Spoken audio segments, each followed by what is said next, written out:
안녕하세요. 오늘 저희와 함께 살펴볼 내용은 44회 SQL 성능 최적화 인덱스 전략에 관한 자료입니다. SQL 쿼리 속도가 좀 답답하게 느껴지거나 데이터베이스 성능을 한 단계 끌어올리고 싶으신 분들이 계시죠? 오늘 이야기가 아마 특히 도움이 될 겁니다. 이 자료가 여러 인덱스 전략을 다루는데요. 오늘은 특히 흥미로운 IN 연산자 활용법에 좀 집중해서 그 핵심을 파헤쳐 보겠습니다. 네, 맞습니다. 이게 단순히 인덱스를 만드는 걸 넘어서요. 코리가 그 인덱스를 제대로 활용하게 만드는 전략이 중요하거든요. 그중에서도 IN 연산자를 이제 어떻게 쓰느냐가 성능에 생각보다 큰 영향을 미칠 수 있다. 이게 이번 자료의 핵심 통잘 중 하나입니다. 자료에서 되게 재미있는 비유를 쓰더라고요. 그 인덱스에 포함된 컬럼은 여당, 조건절에는 있는데 인덱스에는 없는 컬럼은 야당, 뭐 이렇게요. 그래서 성능 튜닝 목표는 결국 이 야당 컬럼을 인덱스에 추가해서 여당으로 만들거나 아니면 이미 여당인 컬럼이라도 좀 비효율적으로 쓰고 있으면 비주류, 이걸 효율적인 방식, 주류로 바꾸는 거라고 하던데요. 네, 정확한 요약이십니다. 그 비주류를 주류로 만드는, 다시 말해서 인덱스를 더 효과적으로 쓰게 하는 방법 중 하나가 바로 IN 연산자의 전략적 사용인 거죠. 예를 들어서 between이나 like 같은 범위 조건 있잖아요. 이게 특정 상황에서는 불필요한 범위까지 막 스캔하게 만들어서 인덱스 효율을 떨어뜨릴 수가 있어요. 이걸 비주류 상태라고 본다면요. IN을 사용해서 필요한 값들만 명시적으로 딱딱 지정하는 게 주류로 만드는 방법이라는 겁니다. 그러니까 between 2025 5월 1 and 2025 5월 3 이렇게 좀 두루뭉술하게 범위를 주기보다는요. in 2025 5월 1, 2025 5월 2, 2025 5월 3 이렇게 필요한 날짜만 콕콕 집어주면 그 쿼리를 처리하는 데이터베이스의 핵심 엔진, 옵티마이저라고 하죠. 이걸 각각의 동등 조건처럼 인식을 해서 더 효율적인 실행 계획, 예를 들면 콘캣네이션, 그러니까 각 값에 대한 인덱스 검색을 개별적으로 한 다음에 결과를 합치는 그런 방식을 쓸 수 있다는 거군요. 네, 맞습니다. 정확해요. 특히 여러 컬럼이 결합된 인덱스에서 중간 컬럼에 between 같은 범위 조건이 딱 들어가면 그 뒤쪽 컬럼들은 인덱스 혜택을 받기가 어려워지는 경우가 많거든요. 근데 이 범위 조건을 in 리스트로 바꾸면 옵티마이저가 이걸 여러 개의 개별 조건으로 보니까 후속 컬럼까지 인덱스를 태울 가능성이 높아지는 거죠.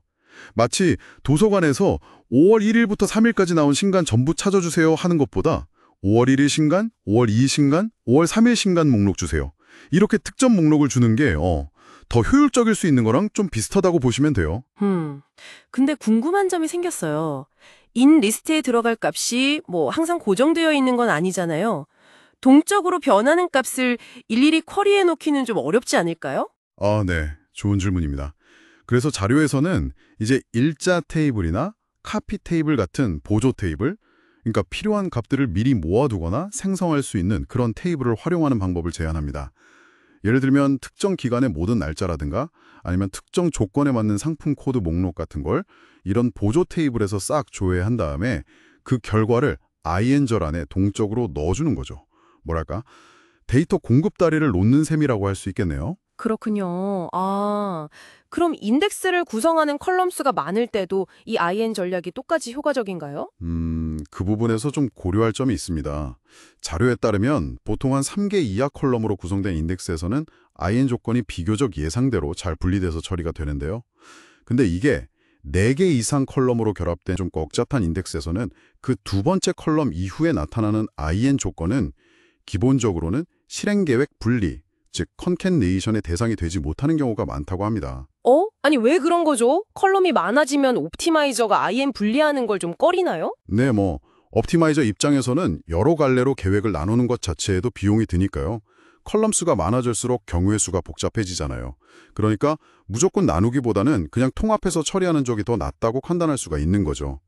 하지만 예외도 있어요. IN 조건 뒤에 또 다른 범위 조건, 그러니까 between이나 like 같은 게 따라 붙는 경우에는요. 옵티마이저가 그 후속 범위 조건을 효율적으로 처리하려고 오히려 앞선 IN 조건을 분리해주기도 합니다. 아니면 때로는 개발자가 use concat 같은 힌트를 써서 옵티마이저한테 이거 분리해줘 라고 강제할 수도 있고요. 무조건 안 되는 건 아니군요. 신기하네요. 그럼 IN 연산자를 쓸 때 또 주의할 점이 있을까요? 네, 한 두 가지 정도 더 짚어볼 만한데요. 첫째는 바인딩 변수 사용 시 주의점입니다. 인 리스트에 직접 상수를 넣는 거랑은 좀 다르게 바인딩 변수, 그러니까 값이 나중에 채워지는 변수를 사용하면요. 실제로는 같은 값이 여러 번 반복되더라도 옵티마이저는 실행 계획 세울 때는 그걸 모르거든요. 그래서 불필요하게 인덱스 스캔을 여러 번 하는 계획을 세울 수도 있어요. 그리고 둘째는 IN 서브 쿼리의 동작 방식인데요. 서브 쿼리가 IN 리스트에 필요한 데이터를 미리 딱 준비해서 한 번에 제공하는 공급자 역할을 해야 효율적인데 만약에 메인 쿼리의 각 행마다 서브 쿼리가 실행돼서 조건 일치 여부를 확인하는 확인자 역할, 그러니까 비효율적인 방식으로 잘못 동작하면 성능이 확 떨어질 수 있습니다.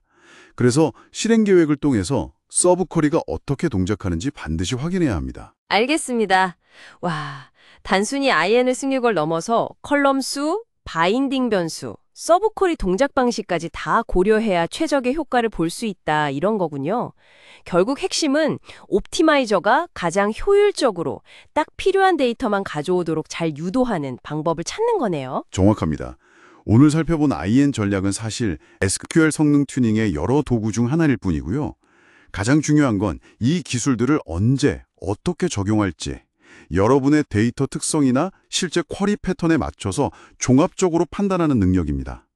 단순히 기법을 하는 걸 넘어서 그 원리를 이해하고 응용하는 게 핵심이죠. 네, 오늘 나눈 이야기를 바탕으로 지금 여러분이 작성 중이거나 관리하는 SQL 쿼리들을 한번 점검해 보시는 건 어떨까요? 어쩌면 간단히 비트윈을 IN으로 바꾸는 것만으로도 예상치 못한 성능 향상을 경험하실 수도 있을지 모릅니다. 인덱스와 쿼리가 어떻게 상호작용하는지 좀 더 깊이 탐구해 보는 계기가 되셨으면 좋겠습니다.